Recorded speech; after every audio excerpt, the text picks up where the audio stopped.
आप देख रहे हैं न्यूज़ सैर इंडिया और मैं हूं अरफाज अमरडैंग। आज की खास मुलाकात में हमारे मेहमान हैं social activist mister स्वर्णवीर Singh ji, जो कि बिलोंग करते हैं डिस्ट्रिक्ट डोडा से।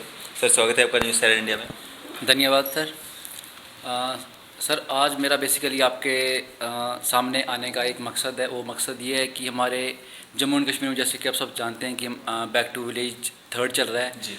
और उसमें काफ़ी वादे किए गए। और वैसे तो हम इस प्रोग्राम को अप टू द मार्क मानते भी नहीं हैं, क्योंकि बैक टू विलेज 1 और 2 भी हुआ था, उसमें भी ऐसी कोई डेवलपमेंट नहीं दिखी गाँव पे जिसके बेसिस पर हम बोलें कि बैक टू विलेज कोई काम का है।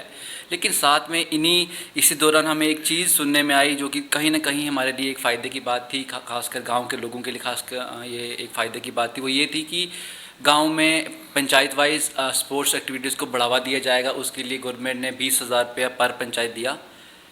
लेकिन डोडा एडमिनिस्ट्रेशन पता नहीं किन से कंसल्ट करती है, कहाँ बात करती है, कौन इनको गाइड करता है, जिसकी वजह से हर इनकी पॉसिबल जो इनकी स्कीम होती है वो पब्लिक के अगेंस्ट होती है। मैं बेसिकली बोलना चाहता हूँ, जो 20,000 रुपये जो पर पंचायत आया गवर्नमेंट की तरफ से, उन पे भी इनकी नज़र आ गई गवर्नमेंट मतलब डोडा एडमिनिस्ट्रेशन की। और इन लोगों ने क्या किया, पंचायत को एक किट ऑफ़र की, स्पोर्ट्स किट ऑफ़र की, जिसमें इन्होंने कोई सामान रखा होगा क्रिकेट का बाकी गेम्स वगैरह का, मतलब अपने हिसाब से। इन्होंने कोई कंसल्ट नहीं किया सरपंच से कि तुम बात करो ये पैसा जबकि तुम्हारा है। ये इन चीज़ों की ज़रूरत है भी कि नहीं है? हाँ, ये ज़रूरत है भी कि नहीं, क्योंकि हम सबको पता है कि देखो, पहाड़ी एरिया में कहीं कहीं मैदानी इलाका होता है, कहीं कहीं बिल्कुल पहाड़ी होती है, तो हर गेम हर जगह नहीं खेली जा सकती है। जो पहाड़ी एरिया वहाँ ग्राउंड नहीं होंगे, तो कॉमन सेंस है वहाँ जो गेम्स हम खेलेंगे वो कुछ अलग टाइप की होगी। वहाँ क्रिकेट या फुटबॉल नहीं खेल सकते हैं। तो एक कॉमन सेंस है कि जो भी मतलब हम किट बनाएंगे वो पंचायत तो अलग होगी। तो ये कैसे डोडा एडमिनिस्ट्रेशन ने अपने हिसाब से कोई किट बना दी। और जो हमने ये भी पता किया है कि जो किट उन लोगों ने बनाई, सब स्टैंडर्ड मटेरियल उन लोगों ने यूज़ किया, और उसकी जो प्राइस है 6-7 हज़ार से ऊपर तो बिल्कुल नहीं जा रही है। आप खुद सोचो, 240 पंचायत हैं डोडा डिस्ट्रिक्ट में।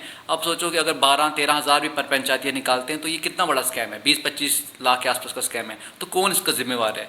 हमारी पब्लिक पहले ही कोरोना टाइम में कितनी मतलब एक किस्म का खज्जल बोलूँगा, खज्जल हुई, टाइम वेस्ट हुआ, कोई फैसिलिटी नाम की कोई चीज़ हमें दिखी नहीं। और अब ये और ऐसी चीज़ें जहाँ थोड़ी बहुत होप मिलती है वो भी ये लोग हमसे ले लेते हैं। तो मैं यही अपील करना चाहता हूँ एलजी साहब से कि आप क्यों नहीं डोडा डिस्ट्रिक्ट को अच्छे से देख रहे हो, खासकर जब इतनी कंप्लेंट्स आ रही हैं। हम आरटीआई पे आरटीआई लगा रहे हैं, कभी आरटीआई लगाते हैं, कभी हम एप्लीकेशन देते हैं, लेकिन सुनवाई नाम की कोई हमारी कोई चीज़ ही नहीं है। जैसे कि मैंने पीछे आरटीआई भी लगाई थी, कल 1 महीना भी हो गया, लेकिन उसकी आरटीआई अभी तक नहीं आई है। हाँ, अभी हम कुछ एडवोकेट लोगों से बात कर रहे हैं कि आगे क्या किया जाए, लेकिन एक साफ सी बात है कि आपको हमारी सुनवाई करनी चाहिए।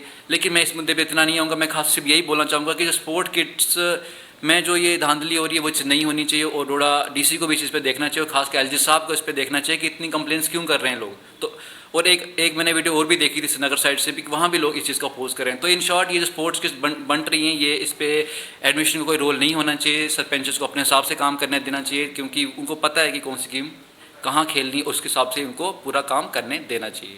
जी, शुक्रिया हमारे साथ बातचीत करने के लिए। ये थे हमारे साथ social activist mister स्वर्णवीर Singh ji, जो कि डोडा से बिलोंग करते हैं, और जिनका ये कहना है कि जो स्पोर्ट्स किट्स जो वहाँ पे दी गई हैं, उनकी एक तो जो क्वालिटी है उस पे जो है नज़र रखी जाए, और जो वहाँ के सरपंचेज़ हैं उनको अथॉरिटी दी जाए, उनको जो है एक पूछताछ की जाएगी कौन सी चीज़ कहाँ पे, कौन सी स्पोर्ट्स किट कहाँ पे देनी चाहिए, कहाँ पे नहीं देनी चाहिए, और इसका जो है पूरा जांच होनी चाहिए। फिलहाल इसी तरह की अपडेट्स के लिए आप जुड़े रहिए न्यूज़ सैर इंडिया के साथ। मैं अरफाज अहमद डैंग, कैमरामैन शाहनवाज के साथ।